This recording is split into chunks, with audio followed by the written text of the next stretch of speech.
आज है पुण्य गुरुवार। आज का विषय है अंतिम भोज। ये रात बहुत शांत थी, लेकिन माहौल में एक अनजाना दर्द और उदासी छिपी हुई थी। यीशु जानते थे कि उनका समय अब बहुत कम रह गया है।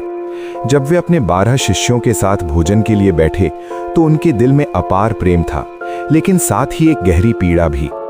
उन्होंने रोटी उठाई, उसे तोड़ा और कहा, ये मेरा शरीर है जो तुम्हारे लिए दिया जा रहा है। फिर उन्होंने दाखरस का प्याला उठाया और बोले, ये मेरा खून है जो तुम्हारे पापों के लिए बहाया जाएगा।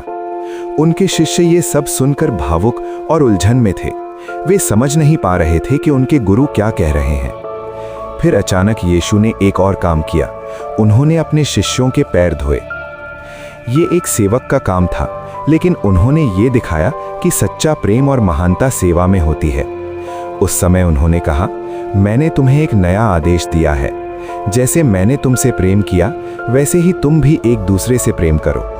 लेकिन इस भावुक क्षण में एक दुखद सच्चाई भी सामने आई। यीशु ने बताया कि उनके अपने ही शिष्यों में से एक यहूदा इस्करियोती उन्हें धोखा देगा।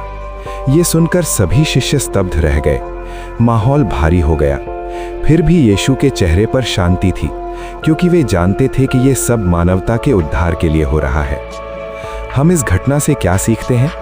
निस्वार्थ प्रेम। यीशु ने सिखाया कि सच्चा प्रेम बिना किसी स्वार्थ के होता है। सेवा का महत्व। दूसरों की सेवा करना ही सच्ची महानता है, चाहे वो कितना भी छोटा काम क्यों ना हो।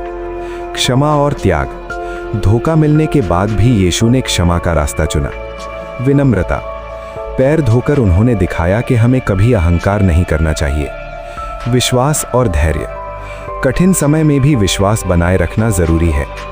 पुण्य गुरुवार हमें याद दिलाता है कि सच्चा जीवन प्रेम, सेवा और त्याग से ही महान बनता है। यीशु का ये अंतिम भोज सिर्फ एक घटना नहीं, बल्कि एक गहरी सीख है। प्यार करो, सेवा करो और क्षमा करना सीखो।